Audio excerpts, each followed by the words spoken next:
All right, guys, we're back and we're talking best golfers going into the major championship here. You know, it's major championship weekend, so we're going to be talking about it at nausea here. We're going to give you a course breakdown on Thursday, and we're going to talk who this course favors, but who's just playing the best golf.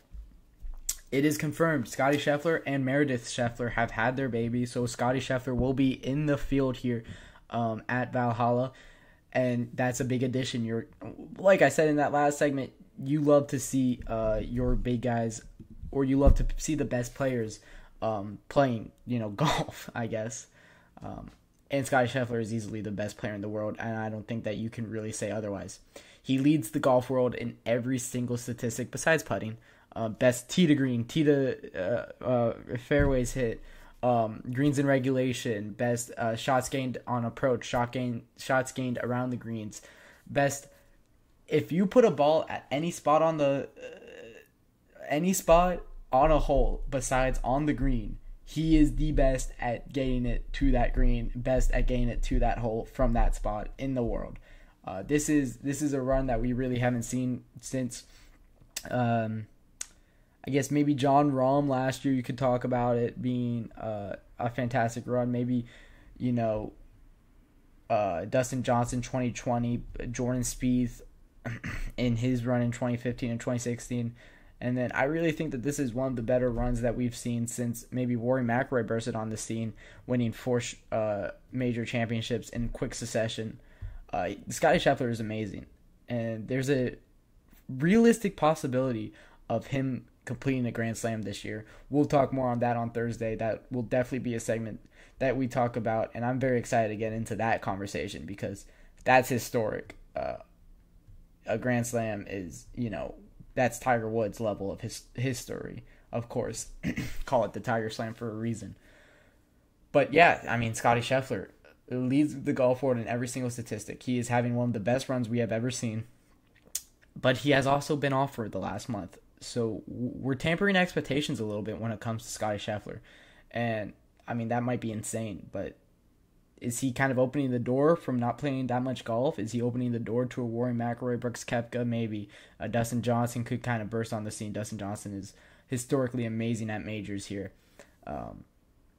It's going to be very interesting to see. I'm very excited to get into Thursday and see who kind of separates themselves in the first 2 days, who we're going to see playing when it comes down to the weekend here. And I do expect Scotty Scheffler to put himself right as he does every single tournament.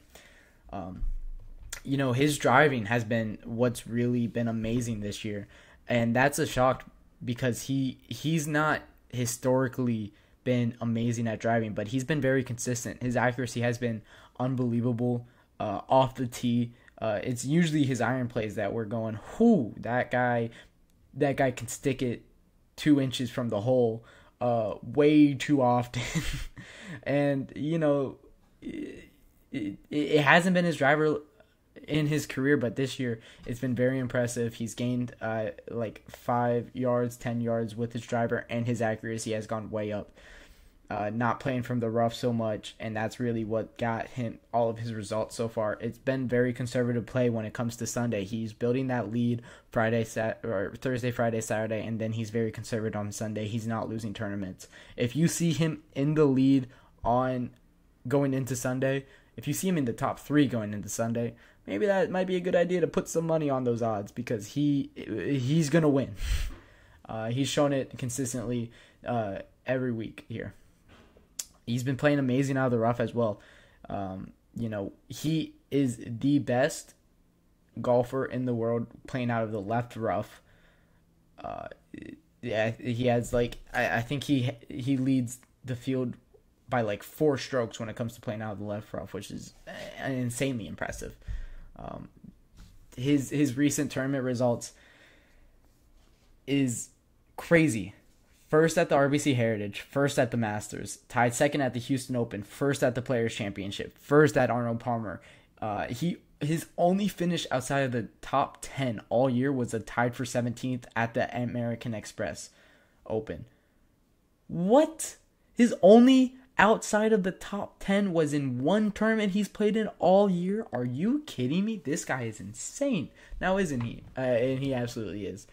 Rory McIlroy is the next name on this list. He is playing amazing. Won his last 2 starts. He won the Wells Fargo. That's a signature event. And he won the Zurich Classic. Of course, that's the partner tournament. We talked about him at nauseum on this podcast already, so I'm not going to go too in depth on Rory McIlroy.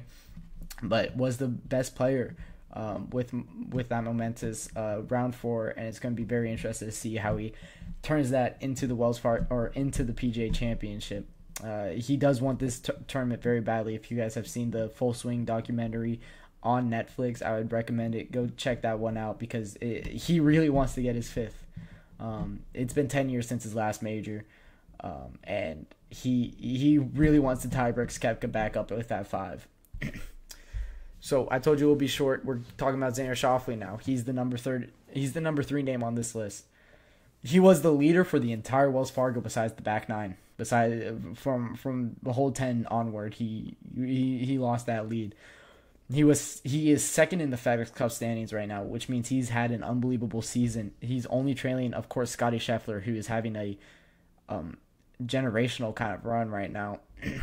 He finished 8th at the Masters. Xander Schauffele did, tied for 5th at the Valspar, tied for 2nd at the Players Championship, tied for 4th at the Genesis Invitational, tied for 9th at the Farmers Insurance Open, tied 3rd at the American Express Open, and tied 10th at the Century. That is 1, 2, 3, 4, 5, 6, 7, 7, and then 8 with the Wells Fargo. 8 top 10s this year. Very impressive. 1, 2, 3, 4, 5 of those have been top 5s. He's been playing amazing golf, and that's why we see him second in the FedEx Cup standings, of course. The 4th name on the list, a little out there, but he's played amazing golf this year. Byung-Hun An, the South Korean. He was 3rd at the Wells Fargo. We talked about him earlier on this podcast. Finished 9 under there. If Rory McIlroy doesn't exist, he does look a lot more impressive, but Rory McIlroy 17 under made everybody look silly besides maybe Xander Schauffele, who shot 12 under, of course. But he's been playing great golf all year. He was tied for 4th at the Byron Nelson, tied for 16th at the Masters. That's a very difficult golf course. Tied for 8th at the Arnold, 4th at the Century. He is 6th right now in the FedEx Cup standings. He's been playing great golf as of late, and it's been very impressive, and we'll see how he can turn that into a major to see if he could kind of get on the board for his first major. And then Brooks Koepka, you have to talk about him. 1st in Singapore in the Live Golf event, tied for 9th at the Adelaide, tied for 5th at Mayakoba. He does not do well at the Masters this year, but he is the reigning PGA champion, and you really have to talk about him, of course. Any of the reigning champions, you have to mention them in a conversation of best players heading into the tournament that they're going to be playing in. He has a great record at Valhalla. He has 5 majors already. He could definitely add a 6th with this one. Brooks Koepka playing amazing golf, been very, very impressive. Some other names that have been very great this year that I didn't really give consideration to in the top 5. Wyndham Clark, he had an awful one at he had an awful tournament at the Wells Fargo Championship, which he was the reigning champion of. So it was weird to see him kind of fall off that much. You have Sahith Theegala, who finished 8 over at the Wells Fargo Championship. He was one of the bottom guys. Will Zalatoris, who also is talking about people that did bad last tournament, but have been known to be in the conversation when it comes to at least majors and just the tour championships. Dustin Johnson, a little bit of consideration too, but he's had a bad year. Bryson DeChambeau, he's had a very bad season. However, any golf tournament, I wouldn't be surprised to see that guy's name on the list. He did amazing at the Masters. So it's going to be interesting to see if he could bounce back from his poor showing at Singapore in the Live Golf event. You have Ludwig Oberg. Of course, he's been amazing this year, but he's had a little bit of an injury. He had a withdrawal from the Wells Fargo Championship. I believe it was back spasm. I think it was something to do with his back. So that's why I didn't really give him too much consideration. But let me tell you, he's played such amazing golf. second at the Masters at 24 years old. You'll see him a little bit later because we will definitely be talking about him when it comes to who can gain the most from a PGA Championship. Collin Morikawa has been playing great golf this season. I wouldn't be surprised to see his name in the hat, or his hat in the ring, his name in the hat. But yeah, some guys that I really don't expect to be playing well when it comes to this major, Justin Thomas and Jordan Spieth. I'm not going to get fooled by these guys again. They have showed us what they really are.